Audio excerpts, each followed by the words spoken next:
Boa tarde, pessoal. Tudo bem com vocês? Aqui quem fala é a Lígia, aqui da Lumia.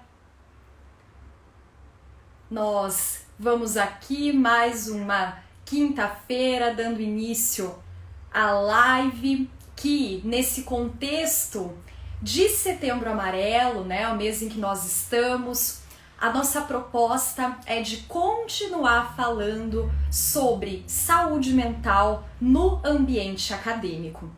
Nós sabemos que essa é uma demanda muito importante, nós sabemos que esse é um ponto muito importante a ser trabalhado. Nós vimos, inclusive a partir da última live que nós fizemos, que foi com o Dr. Matheus Coppi, há alguns dias, né? Nós vimos que esse tema rende muito, esse é um tema muito importante que exige de fato a nossa atenção cada vez mais. E é nesse sentido, gente, que hoje, mais uma vez, a gente vem aqui trazendo essa temática que nós julgamos de grande relevância, hoje na presença da queridíssima Monique Farber, que é minha colega de trabalho, é uma pessoa que eu tenho uma admiração imensa. Eu vou chamar a Monique daqui a um minutinho, eu vi que ela já tá aí. E o nosso tema de hoje é Síndrome do Impostor e frustrações no ambiente acadêmico. Esse é o nosso mote, né, o nosso tema da live de hoje, para a qual nós então convidamos a querida professora Monique, professora psicóloga. Vamos lá chamá-la. Só um pouquinho, pessoal, que eu ainda tô. Acho que deu boa. Acho que deu certo. A Monique já tá entrando. Olá! Tudo bem? Tá conseguindo me ver, me ouvir ou não? Consigo te ver, consigo te ouvir. Então tá perfeito. Tudo bem, minha querida? Eu tô muito bem, Monique, e você? Ai, tudo ótimo, muito feliz. Obrigada pelo convite. Muito importante discutir esse tema. Não é, Lígia? Muito importante porque aflige muitos acadêmicos. Então, essa questão da saúde mental e o que a psicologia pode contribuir para essa discussão. Perfeito. É exatamente essa a nossa perspectiva, Monique. Eu quero apresentar você para quem não te conhece, né? Aqui em Cascavel é uma pessoa super conhecida, mas, né, nós temos aí pessoal de fora que também acompanha a nossa página e nós achamos que é muito importante também te apresentar para esse outro público, né? A Monique Farber, nem sei se é assim que fala o teu sobrenome, né? É assim. Então, a Monique Farber é psicóloga clínica, é psicopedagoga, professora no curso de psicologia em instituições de ensino aqui de Cascavel e é especialista em docência em nível superior. É isso, Mo? Isso, isso sim. Também sou tanatóloga e Maravilha. estudante de sexualidade, então logo sexóloga também. Que legal! Ai, obrigada por fazer esse complemento aqui, porque essa parte eu já não estava sabendo. Maravilhosa! Monique, eu quero agradecer a sua presença. Enfim, você é uma pessoa muito carismática e eu sei que tem aí tudo para contribuir muito nesse tema. Sei que você tem um contato muito grande na sua clínica, na sua experiência, com pessoas que estão no quadro de graduação e pós-graduação.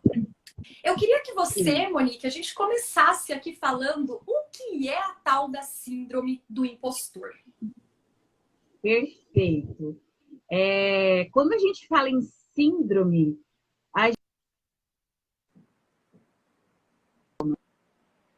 Oi, oi. voltou Deu uma travadinha, amor. travadinha? Agora voltou. Quando nós falamos em síndrome, nós precisamos pensar que é uma série.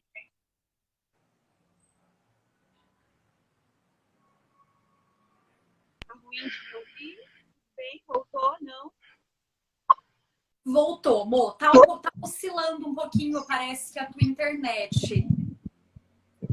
Você quer que eu saia e entre de novo? Será que dá uma melhorada? Olha, se você quiser, a gente pode tentar. Se continuar falhando, aí você faz isso. Mas agora parece que deu uma melhorada, amor. Tá bom, combinado. Quando nós falamos em síndrome, nós precisamos pensar que é uma série de sintomas. E sintomas muito desgastantes, frustrantes, que incomodam demais esse sujeito. Então, principalmente pessoas realizadoras têm essa síndrome, né? Então, quando nós pensamos na síndrome do impostor, é um medo constante dessa pessoa ser deflagrada como ser pega de surpresa, como um impostor, como uma fraude.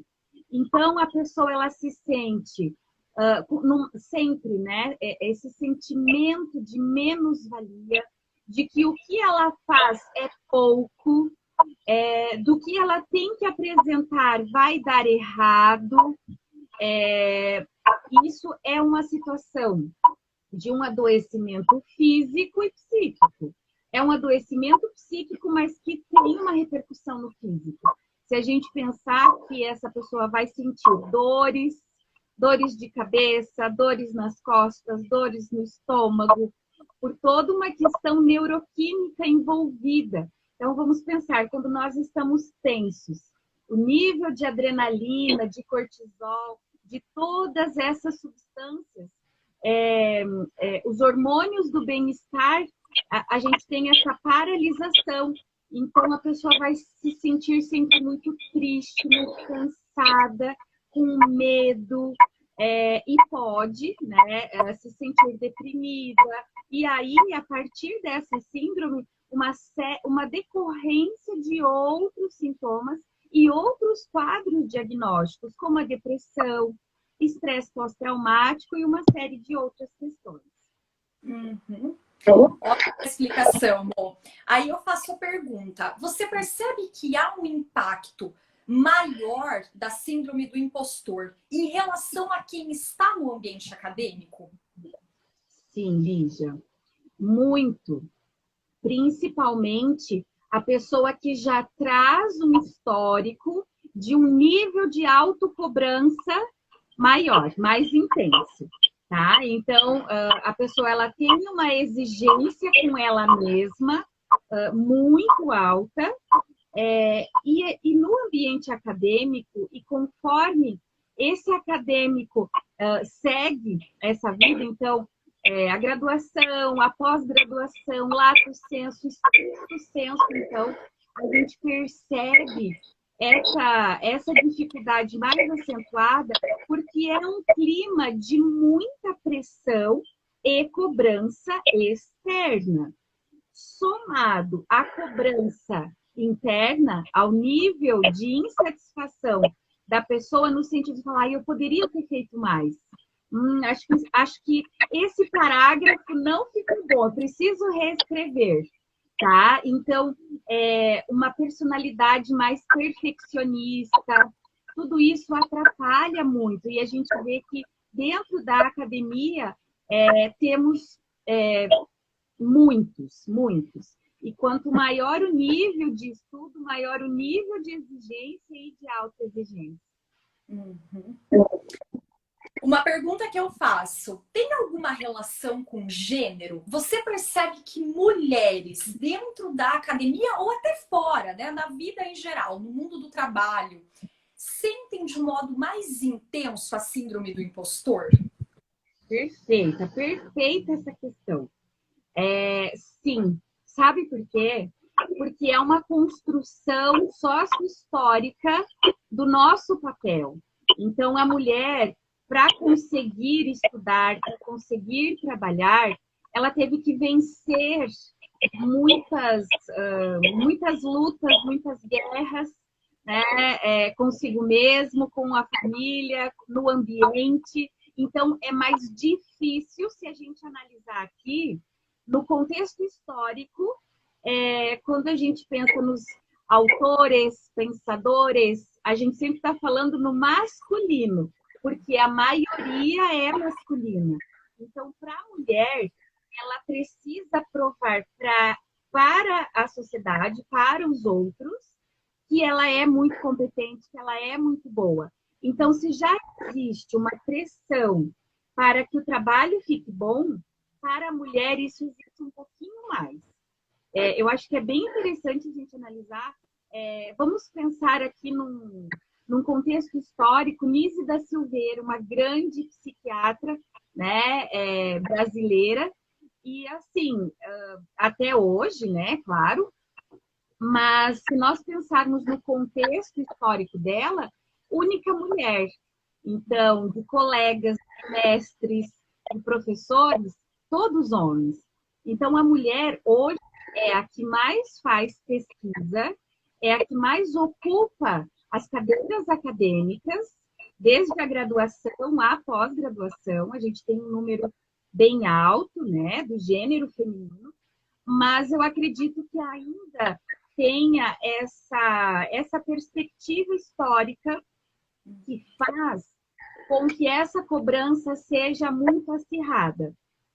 Claro, tem essa questão de fora e tem a questão de dentro, né? Do quanto que essa mulher precisa ser perfeccionista, precisa não, é isso que a gente vai discutir aqui, que não precisa, mas o quanto ela se cobra para entregar esse trabalho quase perfeito e ter que dar conta de uma série de questões que, de repente, para os homens também é muito difícil, mas pelo ambiente ser mais masculino, eles já têm algumas questões conquistadas.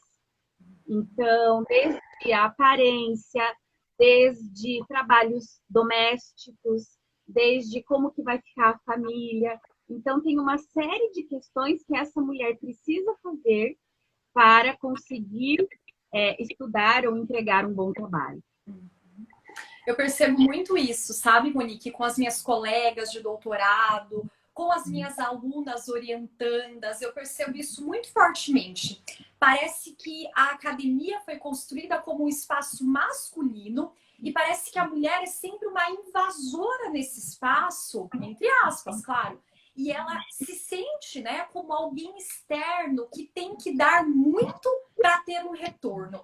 O que não é verdadeiro, né? Isso é algo muito mais até construído socialmente, algo que também, né, a gente coloca na nossa cabeça, mas não seja algo real, né? A gente não precisa entregar algo perfeito, né? Isso, eu acho super importante. Eu acho super importante espaços como o que você está proporcionando aqui, Lígia, de psicoeducação. Justamente para a gente falar desse empoderamento, tanto do acadêmico, né, homem, como da acadêmica mulher, mas que para nós, eu até anotei aqui algumas coisas que acho que a gente vai falar daqui a pouquinho, mas então o que fazer diante da síndrome do impostor? Como que nós conseguimos ter mais saúde mental e menos adoecimento? Autoestima. Então, quando eu me conheço, a partir do autoconhecimento, eu fortaleço algumas questões básicas da minha vida, da minha rotina, do meu conhecimento, das minhas possibilidades e das minhas fragilidades. Então, ter esse grupo de apoio, ter pessoas que te validem, isso é muito importante. Porque muitas vezes nós estamos num ambiente, num país muito pragmático, em que o trabalho intelectual ele é visto, olha que legal, ela é mestranda, ela é doutoranda, ela está na 3ª graduação, nossa, que pessoa inteligente. Mas na hora de silenciar e estudar, nem sempre isso tem a mesma validade ou tem a mesma apreciação do que um trabalho prático. Então, para você fazer um resumo, um abstract, você vai ter que ler muito para poder fazer um parágrafo. Então, essa questão da produção dentro de um sistema capitalista, ou mesmo, né, nessa questão social, a gente percebe que é um trabalho mais subjetivo. E então tem esse olhar que nem sempre a própria família valida porque não conhece o que é que aquela pessoa está fazendo. Então, o quanto que é importante falar sobre isso, tá? Então, falar, ai, mas é tão cansativo, será que eu tenho que desenhar para o meu namorado, para minha namorada, para o parceiro, para o pai, para a mãe, para a família? Né? Sim, é muito importante também diminuir as expectativas, porque muitas vezes esse é um caminho que o acadêmico, que o estudante está fazendo sozinho, enquanto a família está num outro universo. E isso gera solidão, gera sentimento de abandono, de menos-valia. Por isso que é tão importante o autoconhecimento para falar, não, tá tudo bem. O que eu estou fazendo é muito válido, é muito bom. Eu vou contar para eles o que eu estou fazendo. Então, isso ajuda bastante. Esse empoderamento, né? Reconhecer as suas qualidades e o que tem de bom. Perfeito. Acho que esse é o principal ponto, né? É termos orgulho de onde a gente chegou, daquilo que nós estamos fazendo e compartilhar, né, essa nossa tarefa, que é uma tarefa tão importante para a sociedade, muito embora não tão reconhecida, né? Mas compartilhar essa tarefa, isso que a gente faz, que toma grande parte do nosso dia. A gente tem que lembrar, né, Monique, que o Brasil é um país que educação é uma coisa recente, né? A maior parte das pessoas, os avós não estudaram, né? Os avós não puderam seguir nos estudos. Muitos aqui, eu acredito que os pais foram os primeiros que tiveram ensino médio. Alguns, né? Os pais cursaram a graduação, mas não é uma regra. Então, a gente percebe que o estudo ainda é algo de privilégio, ainda é algo para alguns no nosso país, né? E as pessoas sequer entendem a importância disso, o que é fazer uma pesquisa, o que é estar numa pós-graduação, por exemplo, né? E não entendem a dificuldade. E aí, por ter essa lacuna, a pessoa também, o estudante, a estudante, se sente sozinha na hora de falar as suas frustrações e tristezas. Porque não tem esse grau de entendimento. A família, às vezes, né, querendo acolher, fala, então deixa isso daí, para com isso, então. Mas aquilo é essencial, aquilo é muito importante. Então, o quanto que é importante a gente conseguir criar espaços, grupos de apoio, e buscar essa ajuda profissional. Se está muito difícil, procure uma ajuda, uma conversa, porque isso vai fazer toda a diferença. Uhum. Monique, e quais seriam, assim, as principais manifestações dessa síndrome do impostor? A gente já comentou um pouco aqui, eu até quero contar um pouquinho da minha história. Eu tenho uma coisa muito forte que aconteceu comigo, que é nitidamente síndrome do impostor, mas eu não conhecia esse termo. Eu me lembro, Monique, quando saiu o resultado do meu vestibular na Federal do Paraná. Na época, o acesso à internet não era ainda uma coisa tão simples assim, a internet travava, era aquela loucura, né? E eu me lembro que eu não fui eu que vi o resultado do vestibular. Quem me contou foi uma amiga da minha família que ligou e falou: Lígia, você passou. E eu não acreditei. Eu falei, não, né? Não foi, ela viu errado, claro. E aí, depois eu consegui acessar, eu vi meu nome, foi aquela festa toda. E eu passei dias acessando a página, porque eu falava, vai que foi um erro. Vai que erraram, isso eu tinha 17 anos, né? Vai que erraram e o meu nome não tá mais na lista. E esse sentimento, Monique, aqui eu falando com toda a abertura, né? Esse sentimento, ele me acompanhou em vários momentos. Então, quando eu passei no mestrado, foi uma seleção muito difícil. E eu lembro de pensar, eu só passei porque tinha um determinado professor na banca. E ele fez eu passar.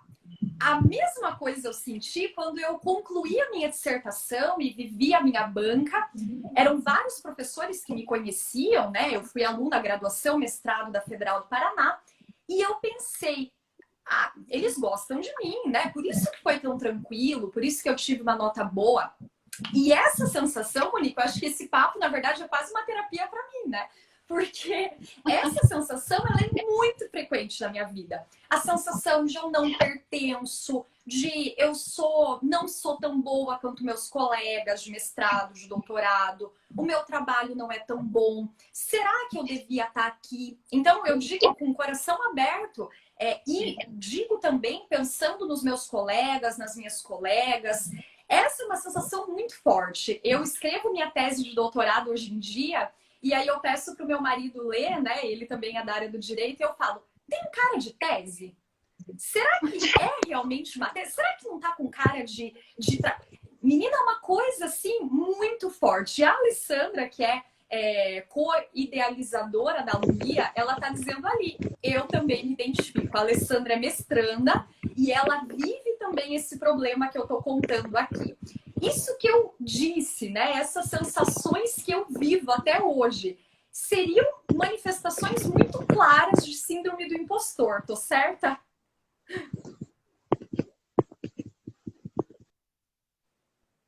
Ixi, gente, parece que a Monique acabou caindo. Vamos voltar aqui a Monique. Só um pouquinho, pessoal.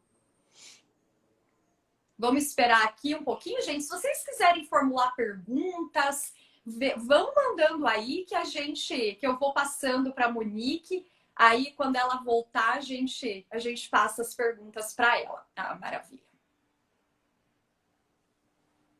Só um pouquinho, pessoal, que a Monique está voltando. Acho que ela acabou tendo algum problema aí na internet dela. Voltei. Olá! Desculpa, acabei caindo aqui. Não tem problema.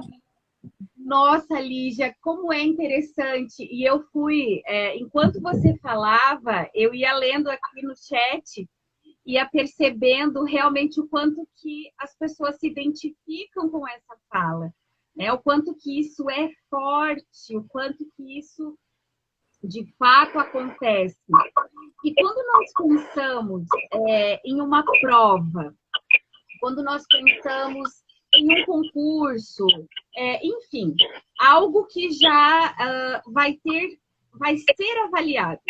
Então, terá uma banca avaliadora, seja desde um vestibular a um concurso, a uma prova de mestrado, doutorado, enfim. Quando nós nos colocamos nessa situação de sermos avaliados, nós nos colocamos, será que tá bom? Será que é isso que a banca espera? Então, a partir desse momento, nós nos colocamos no olhar do outro. Então, é aquele meu professor que é especialista nesse assunto, é aquela bancada de pessoas que trabalham com isso há muito tempo. E aí, muitas vezes, nós nos colocamos numa situação de menos, de inferioridade. E aí é que está o problema, porque fala, mas será que só eu me basto? Será que com o que eu tenho eu consigo? E quando eu me olho a partir dos olhos da outra pessoa, a gente não tem, né? Fala, não, isso tá muito ruim, eu não sei tudo isso. Principalmente dentro do universo acadêmico, com a máxima só sei que nada sei. Quem estuda se sente realmente assim, porque quanto mais se estuda, mais se percebe, fala, gente, tem um universo que eu não conheço. Então, e isso é muito complexo, porque quem estuda de fato percebe que está no começo do caminho, que é especialista, que conhece uma parte. Ah, então eu consigo falar sobre isso daqui. Eu conheço um pouco dessa realidade, mas o todo não é possível. Então, essa sensação, ela fica ampliada, maximizada, quando nós somos avaliados. Então, se a gente pensar em questões importantes da vida, como um vestibular, como uma prova de pós-graduação, mas também quando nós pensamos desde avaliações da graduação, do ensino médio, nós conseguimos perceber isso em todos os níveis de ensino. Quando existe essa autocobrança e, né, somada a uma realidade que cobra muito. Uhum. Olha que interessante o que as pessoas estão colocando aqui, né? Parece que qualquer pessoa que não estuda é melhor do que você mesmo. Exatamente. A síndrome do impostor é isso. O que a gente precisa pensar? É que nesse processo existe um desgaste muito grande. Então, a pessoa que estuda, que se dedica, ela vai estar o tempo todo se deparando com várias coisas que ela não conhecia ou que ela não sabia. O tempo todo. Quem não estuda, não, porque não está em contato com esse processo de aprendizagem. E isso é um trabalho que coloca nesse processo o tempo todo. Do só sei que nada sei. Fala, e agora? Nossa, isso eu aprendi. Mas mesmo tendo me dedicado e estudado muito, eu não sei tudo. Então, o que nós precisamos pensar nessa questão da síndrome é de buscar essa ajuda, esse cuidado, porque a pessoa ela se desgastou mentalmente, fisicamente e mentalmente. Foi um desgaste tão intenso que ela acaba achando que ela, né, acaba se perdendo ali. Então, a gente precisa ter esse olhar, precisa estudar, precisa ter o trabalho junto com coisas leves, com relações de amizade, com coisas que essa pessoa saiba fazer e sinta que sabe fazer muito bem. Desde um crochê a uma macarronada, sabe? Coisas simples do dia a dia, para que essa pessoa se empodere e fale, olha quanta coisa que eu sei fazer. Para que, com isso, nessa questão da autoestima, a gente vá percebendo que, olha, eu não sei tudo, mas ninguém sabe tudo. E não precisa saber tudo. Então, ter esse equilíbrio. Essa questão da autoexigência e do perfeccionismo, ele é um aliado, então é uma coisa boa, né, para alcançar várias questões, mas também é muito ruim quando a pessoa acaba tendo isso como uma meta. Precisa ser desse jeito. Então, lidar com as frustrações, com os percalços, com aquilo que não deu certo, isso também é muito importante. A resiliência, né? Então, até mesmo como bem você falou, né, Lídia? Todas essas questões, será que está certo? Será que está bom? Mas você foi resiliente a ponto de continuar, de seguir, de trabalhar e de ser essa profissional maravilhosa que você é. Então, isso é muito importante. Sim. Maravilha, Monique. Nossa, é incrível ouvir uma profissional sobre isso. Dá uma outra visão para a gente. A gente percebe que é algo muito mais que nós mesmos produzimos do que algo que de fato é. Mas mandaram uma pergunta bem interessante. Eu não sei se você acompanhou. Eu perdi agora quem fez a pergunta. Mas a pergunta foi a seguinte. Como distinguir se essa insuficiência ela é uma percepção equivocada ou se é de fato algo real? Porque, em alguns casos, de fato, esse acadêmico talvez esteja com desempenho, aquém do ideal. Vamos imaginar dessa forma. Como diagnosticar o que é, aquilo que a pessoa vê e aquilo que de fato é? Perfeito. Nossa, ótima questão. Quando nós pensamos dessa forma, o acadêmico, o estudante, ele precisa sempre ter em mente. Quem falou isso para mim? Foi o meu orientador. Ok, o orientador falou isso em qual contexto, em que situação, tá? O orientador, ele disse isso porque realmente precisa melhorar esse texto, porque está ruim aqui, porque é um ponto, ou é a pessoa, ou bateu tão forte que a pessoa se sentiu tão mal e falou, nossa, está tudo errado. Então, a gente precisa perceber. O autoconhecimento vai facilitar muito essa distinção, porque é muito tênue, né? Exatamente, é muito tênue. Então, assim, quando que eu percebo, será que o que eu estou fazendo não está bom? Peça uma segunda opinião, né? Perceba, fale com outro colega, um outro especialista. Vamos pensar aqui na construção de uma dissertação, de uma tese, alguma questão específica, né? Mas em outros casos também.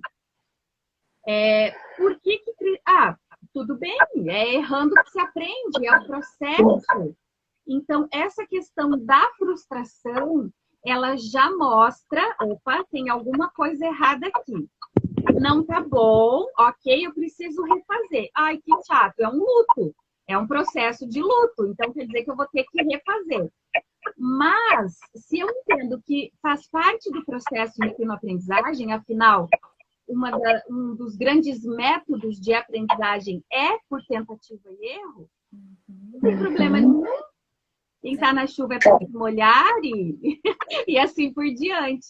Agora, se isso mexe comigo de uma forma em que eu me sinto com uma sensação de menos-valia, a minha autoestima fica rebaixada, eu não quero nem conversar com ninguém, eu fico triste, eu me isolo. Opa, tem outros comportamentos aí que preciso dar uma atenção. Maravilha, amor. Eu acho que nós atingimos aqui o nosso objetivo. A nossa proposta é realmente de lives um pouco mais curtas, de mais ou menos meia hora, até para não cansar o nosso público. Eu agradeço de coração pela tua participação. Acho que foi um bate-papo super legal. Com certeza eu vou te convidar mais vezes para estar aqui conosco na Alumia, conversando sobre essa intersecção entre o universo acadêmico e a psicologia. Perfeito. O prazer foi meu e com certeza eu volto. Uma delícia estar aqui. Obrigada a todos que nos acompanharam. E o que precisar e o que eu puder ajudar, podem seguir lá nas minhas redes. É só procurar por Monique Faber ou Instituto Ampliar de Psicologia e Psicoterapia, podcast, YouTube, enfim, tem bastante conteúdo sobre isso também. A Monique, gente, tem muito conteúdo bacana sobre os mais diversos temas da psicologia. Eu já participei de um vídeo, né, amor? Sobre a questão do direito à morte digna, né? E foi super legal. Essa parceria está sendo um sucesso, hein?